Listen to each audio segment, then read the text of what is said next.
Eh bien bonjour à tous, bienvenue dans cette nouvelle vidéo de Harvey Auto.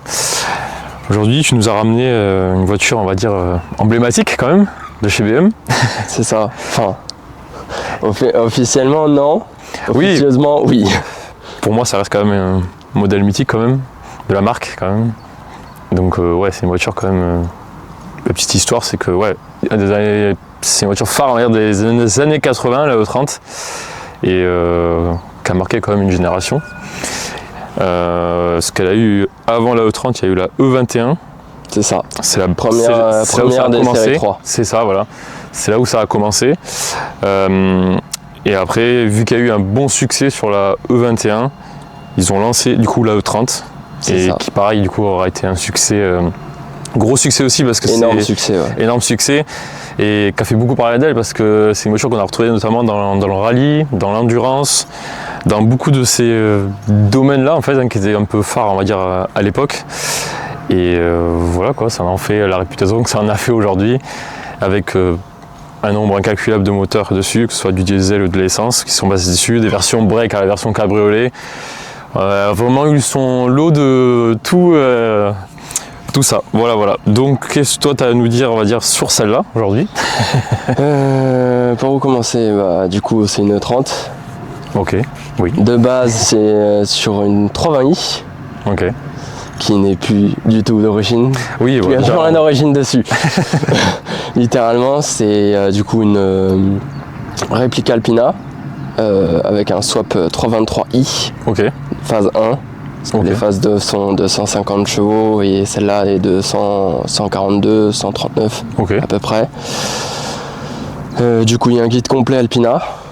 Kit officiel Alpina, pas des répliques. Ouais. J'ai les papiers pour le prouver dans la voiture. Difficile à retrouver ça un peu les pièces Alpina comme ça sur ces modèles-là ou non, pour le 30, non, mais si tu veux des officiels, il faut faire la demande directement chez Alpina en fait. Ok, d'accord. C'est ça le truc. Ok. Sinon tu trouveras pas, enfin tu peux trouver mais c'est pas des vrais quoi, c'est vraiment des répliques. Ouais, donc ça c'est bien, ça garde une part un peu d'histoire. Je trouve que ça fait une face jolie. Et est-ce que tu sais un peu là-dessus sur du coup sur la version comme qui est écrit ici, c'est quoi comme moteur que tu retrouves dessus sur ces versions-là? Sur ce moteur-là, il y en a eu plein. Il y a eu le B3 parce que c'est pas le M20, B20, B25 ou c'est le B3 de Hit7. Bon là, c'est en réplique de Hit7. T'as le 2 litres 5, le 2 litres 7, le 2 litres 8 je crois. Après ça passe sur du 3 litres je crois, ou un truc comme ça. Mais en gros, de base ça fait normalement la même puissance que la M3 en fait, que la 30 M3. Ok, ouais. Donc, à peu près 220 chevaux je crois. Ouais, de quoi si je me trompe pas, ou peut-être plus je dirais. Non mais je suis pas spécialiste non plus là-dessus. Il n'y a aucun souci. De toute façon Alpina, voilà, donc on en parlait, de toute façon c'est on dire préparateur BM, de toute façon ils ont beaucoup travaillé avec BM sur de nombreuses voitures. C'est ça, alors toujours aujourd'hui. Toujours, oui, ça change pas. Je crois que notamment c'est sur les dernières, je crois, normalement. Ils ont le kit, mais je crois que ça va être les dernières qui vont être en Alpina, si je dis pas de bêtises normalement. Il y a un modèle qui est sorti, je crois, qui est une version limitée là, dans les dernières. Et voilà, de toute façon, les Alpina, ils ont fait, je pense, le tour de pas mal de BM quand même. Donc je pense qu'ils ont fait leur preuve. De toute façon, je pense que c'est un peu, on va dire dans l'époque, hein, il y a eu pas mal de préparateurs qui se sont associés avec des marques et d'ailleurs le sont encore aujourd'hui. Hein. Oui, ça fait plus de 50 ans qui sont avec BM. Du coup, voilà, un swap moteur. J'ai vu que tu as mis on verra tout à l'heure, tu as mis des élargisseurs à l'avant. Elle est basse, donc ça aussi, on va faire le tour, hein, on va voir. Basse, du coup, tu as mis quoi dessus? Tu as mis. Alors sur combiné fileté, de base quand je l'ai acheté elle était sur ressort court. Je voulais sur combiné fileté pour une meilleure en termes de tenue de route et autres. Pour faire mieux, on va pas se mentir. Oui. Oui, parce que bon, je pense que oui, ça a envie quand même. Hein. Oui. Pour en avoir connu des basiques qui déjà sont joueuses, donc j'imagine que forcément plus ça monte en puissance et puis l'envie est là quoi. Oui. Et du coup, c'est une voiture que tu as depuis combien de temps là actuellement Ça va faire bientôt 3 ans que je l'ai. Elle est passée par plusieurs phases. Phase un peu tuning. Enfin, la première phase a été vraiment plus d'origine, mais elle avait déjà des jantes Borbette. Elle avait déjà l'intérieur M3. Ok. Ensuite, elle a eu sa petite phase un peu tuning. Je voulais la faire un peu en version M3 DTM. Ouais. Mais je voulais pas mettre de kit. Parce que faire des perçages c'est pas trop mon kiff. Ouais, tout à fait, je peux comprendre. Enfin, surtout, en fait, c'est que carrosseriement, elle est dans un très bon état. Ah oui, elle aurait été dans un état pire, oui. Ça m'aurait pas dérangé de faire des trous, mais vu l'état de la carrosserie, j'avais pas envie. Du coup, on est reparti sur un truc vraiment plus... plus origine BM, mais ouais, tout à fait. Ouais. Vraiment qui a de la gueule, quoi. Ah, okay. Et quand tu l'as acheté, niveau carrosserie, il était déjà comme ça? Ou est-ce que t'as refait? J'ai tout fait moi-même. Ok. Pare-choc avant-arrière, c'est moi qui ai tout retapé. Ok, ouais, c'est cool. J'ai vraiment tout est refait, enfin les chromes et tout. C'est vraiment. Avant ils étaient rouillés et tout. Là c'est vraiment des pièces neuves et reconditionnées, je crois qu'on dit. Ouais, c'est ça. Ouais. Avant-arrière. Avec tout ce qui est vis et autres, vraiment tout a été refait de A à Z.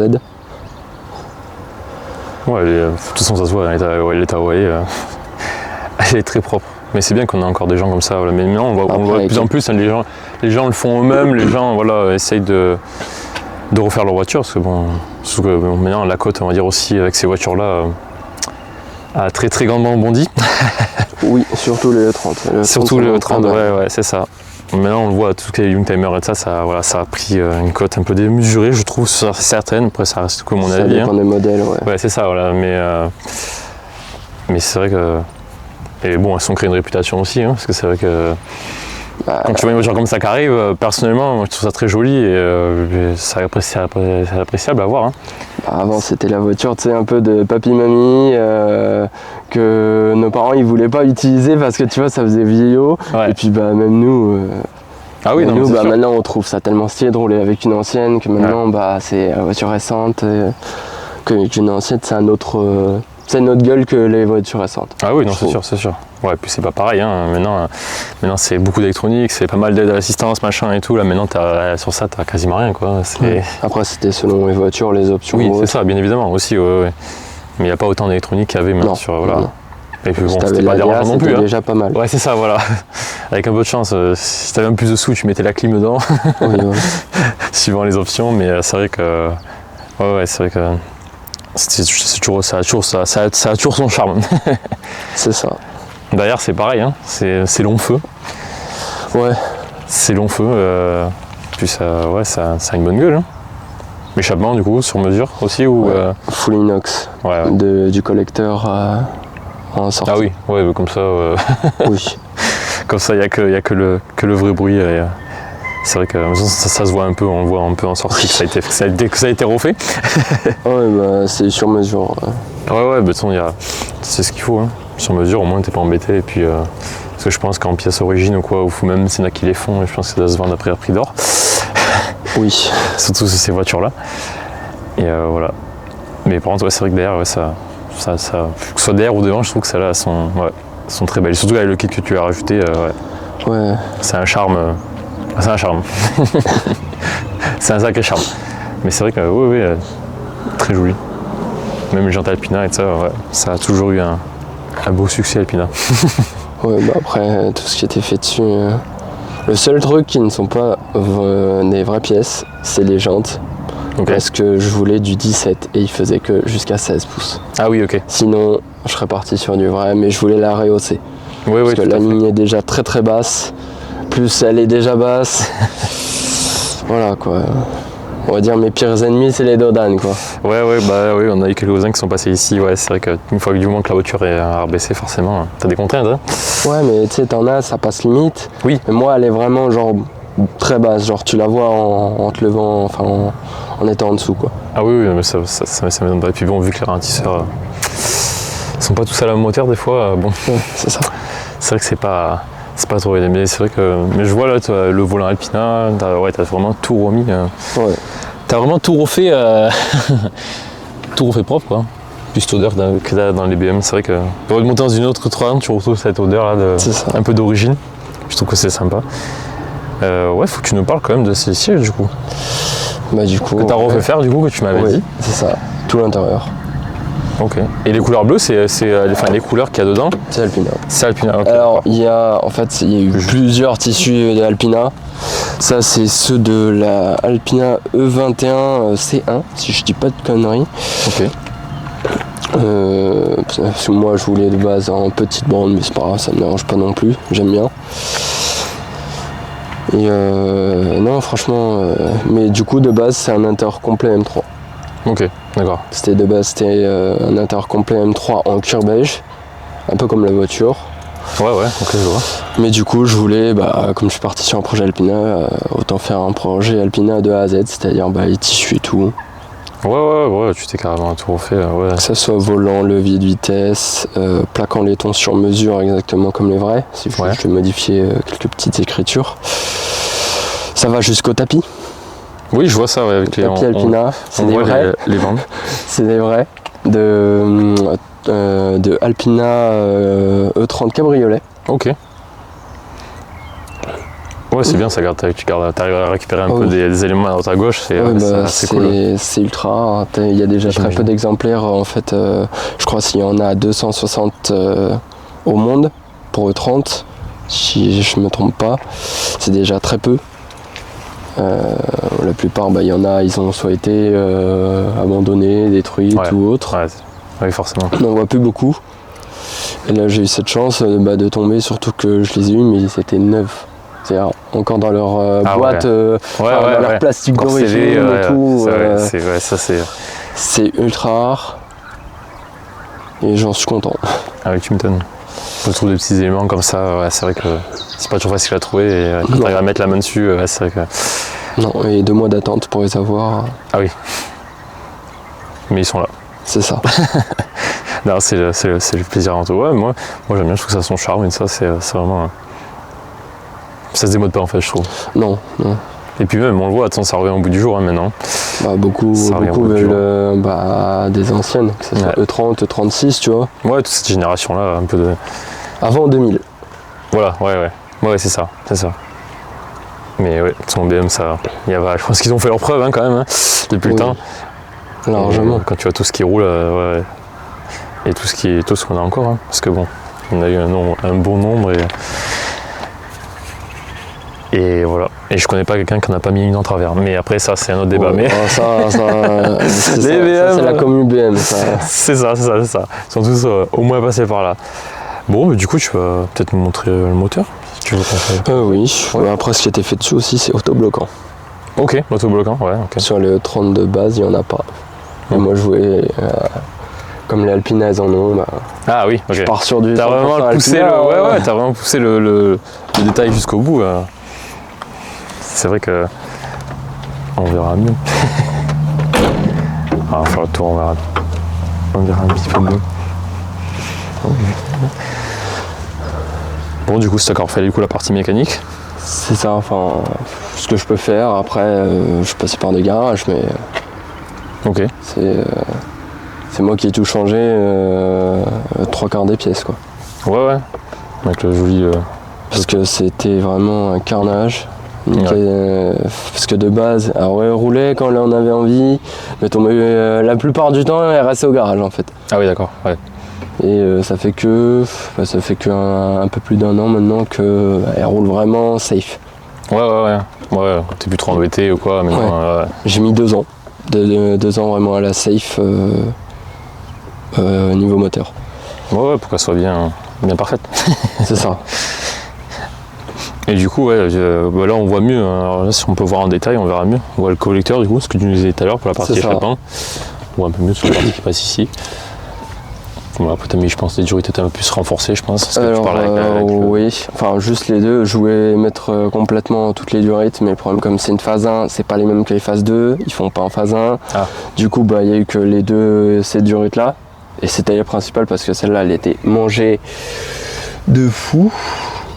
Ah, c'est à cause des lames des ventilos peut-être. C'est ça. Ça a frotté, ouais. Et c'est vrai que commence aussi à se faire bouffer. Ça passe pas très loin, oui, c'est vrai qu'effectivement. Ça a commencé à pas mal se faire manger aussi, c'est magnifique. Ouais, c'est pas grave, c'est du rechargeable. Oui, voilà, ça se remplace. Ouais. Du moment que tu peux le retrouver, ça, ouais, c'est le principal. Mais parce après, je jouais minimum ces durettes là parce que l'autre, à tout moment, me faisait un petit problème urgent à régler. Ah oui. Après, ce qui a été changé dessus, c'est cache-culbuteur.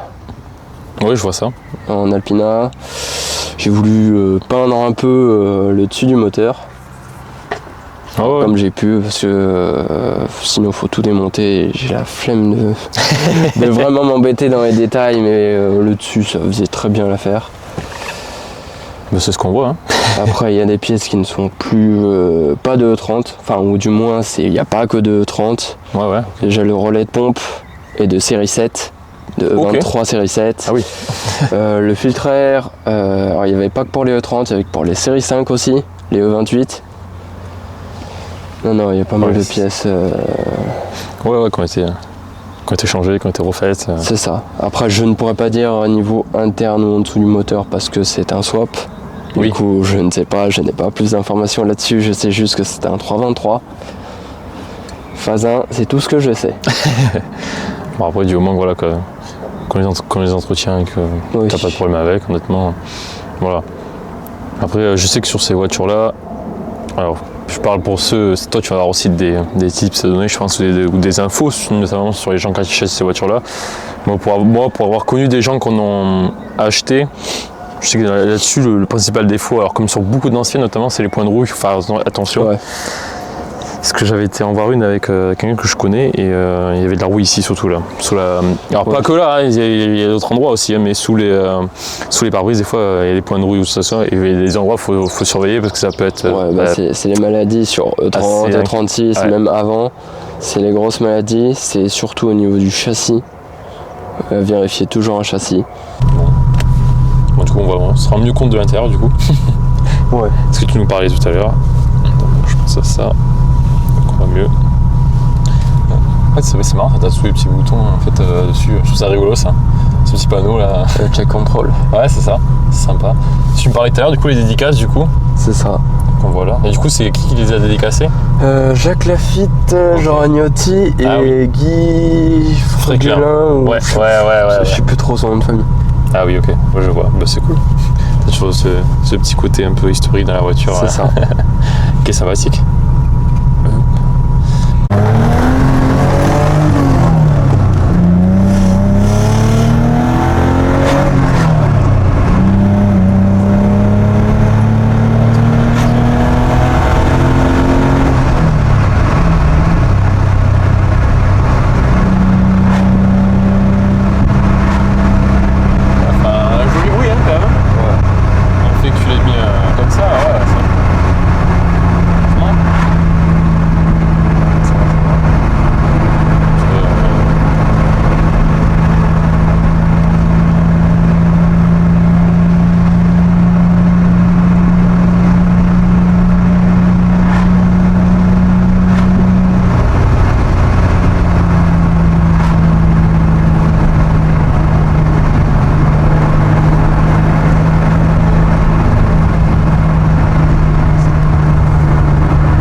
Eh bien, merci de nous avoir présenté cette très jolie E30. Avec plaisir. C'est toujours un plaisir de recevoir des véhicules comme ça. Hein. On affichera ton Insta si les gens veulent suivre la voiture. Oui. Notamment, on le voit un peu sur les cours photos et ça. Ça sera surtout l'autre projet du coup. Oui, bah oui, tu as un autre projet qui est en cours. Ouais. De toute façon, les gens ils peuvent le voir. Hein, s'ils te suivent sur Insta, on voit un peu l'évolution et ce qui arrive. Ce sera joli aussi ce qui arrivera. Oui. D'ailleurs, de bonnes idées à mon avis encore. Oui. Et puis voilà, donc n'hésitez pas à le rejoindre sur sa page, nous rejoindre sur notre page aussi. Nous on est sur Insta, sur Facebook et sur YouTube. Donc voilà, si vous voulez venir voir, il n'y aura aucun souci, ce sera avec grand plaisir. Si ça vous a plu, n'hésitez pas à vous abonner, à aimer la vidéo et puis on se dit dans une prochaine vidéo. Merci à tous.